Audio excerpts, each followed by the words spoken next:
G'day, Bomber fans. More Match Sim. I know it's all you're hearing about on weekends, but soon you're going to miss it. You're going to be asking for it when there's no Match Sim to talk about. It isn't long now until we get into practice matches, just 2 weeks away now, which means the season, it isn't long until the season's actually underway. So these sessions are important. Scott and the team selection panel are watching closely. So let's talk about the training yesterday, the Match Sim, and what there was to like and dislike about it. Two things before we start. One, I'm really hungover. I'm not vibing this video, so I'm sure you're not either. Apologies. I won't be for my next video, don't worry.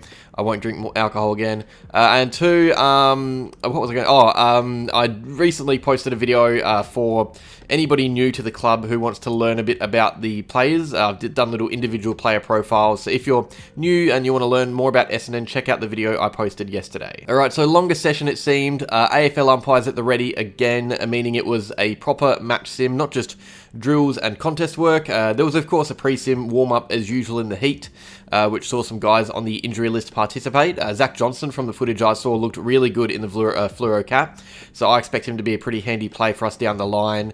His ball use, by the way, is just, he looks so effortless wheeling onto his right and picking out a pass. He's a lovely kick of the footy, but he wasn't involved in match sim. He's still non-contact, with some others missing as well. Ridley is, of course, not participating. He's done his hamstring. He's running laps. You got Durham off to the side with Laverty running laps, just niggles you'd expect. Parrish is still off to the side. There are now question marks as to how much work he can get in before the season starts. He's had yet another injury-interrupted pre-season. You got draftees like Newen and Daywick still injured, obviously. Davey has that knee. Jones has that rolled ankle. Cox has that lingering concussion. Guelphy's got that hamstring. Ben Mackay is getting into it a bit more. He had that ankle cleanup. He wasn't involved in match sim, but he was doing drills before. So there are still quite a few on the injury list, which meant that the teams were even more one-sided than usual. I'll get to that shortly. And also, SSP hopeful Tom Edwards flew down from Perth, and he's been training with us since Thursday. So he featured in the match sim today alongside Kane Baldwin and Will Hoare, who are also still trying out for that final list spot. All right, let's go through the teams. And thank you to Scooter McNeese for posting this. Absolute lifesaver. It stops me having to go through footage and write down names. So here are all the players that were featuring on Team A, or the grey team, or the black team, whatever you want to call it. These are the guys who are first in mind for the best 23, you would assume. It made for a very uneven match because they were going up against draftees and fringe members and some SSP hopefuls, VFL players. But you got the usual suspects on the grey team: Merritt, McGrath, Langford, Redmond, the best players in the team pretty much, Nick Martin. Now a few more noteworthy ones to go through. So Kako again on this team, partnering with Gresham, who I do think may have switched to red at some stage, if I'm not mistaken. I could be wrong. But that's a sign that Kako is just pretty much a lock for round one now. Caldwell and Mackay were back, or not Mackay. Caldwell was back in full training, which is great news. He's been out for a while with that hip, so he was in the match sim. Mackay was back in training, but not full training, so he may have been on the black team to start, or he was wearing a black jumper in a team talk or something. Don't 100% know, but he didn't feature at all, I don't think, in match sim. I think the plan is to get him ramping up next week and playing full match sim minutes then. Now, interesting here, but you had Reid and Hayes in the same defence for large portions, and I'm assuming that Hayes replaced Ridley instead of Laverty. Does this now mean that Hayes is officially ahead of... Oh, sorry. Laverty was running laps. Never mind. That just completely derailed my train of thought. Okay, yeah, so Laverty was running laps. He wasn't training, so just forget what I said there.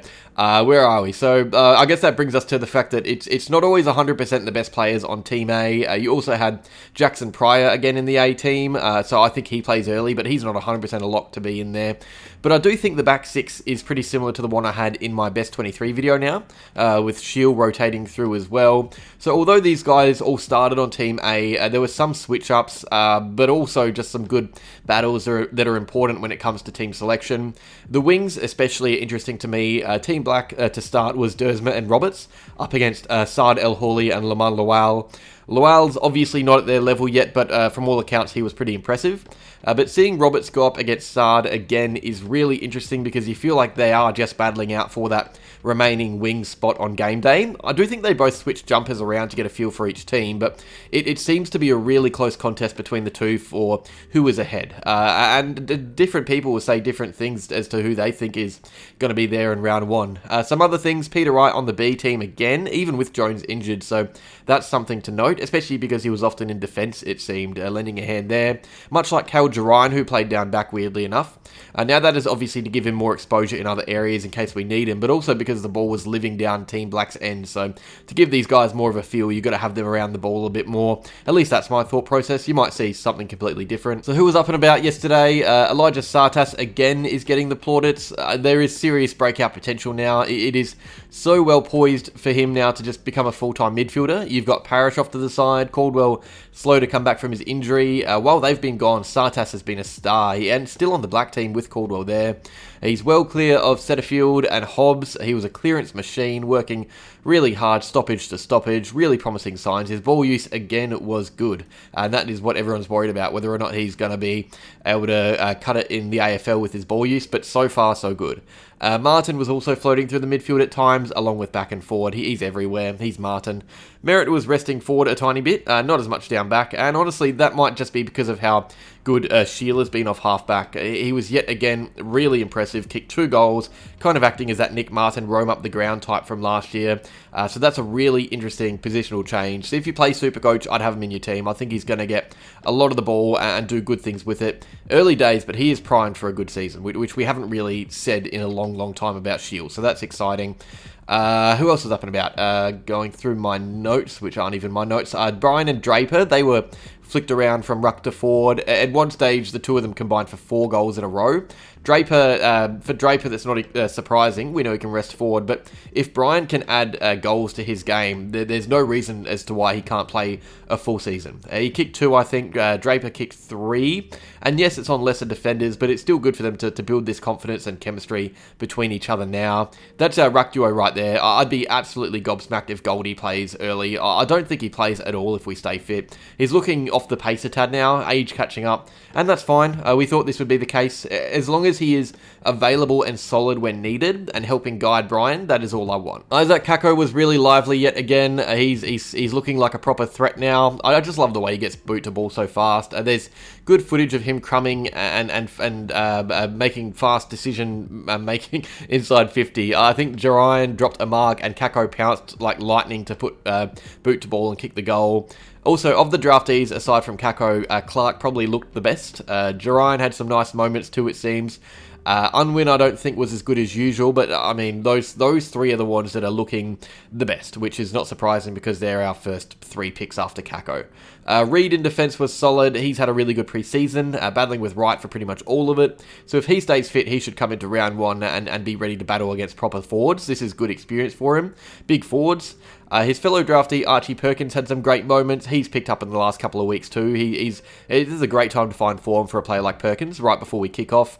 As a team, we're moving the ball quicker, it seems. We're more direct, and that's not basing off last year's AFL season, but last year's training. Sometimes it's a bit messy and chaotic, but that is better than boring and stagnant. I'd rather us take risks implementing a sustainable game style for when our squad is a higher level than to just sit back and chip away in D50 like we did at times in 2024 and tread water.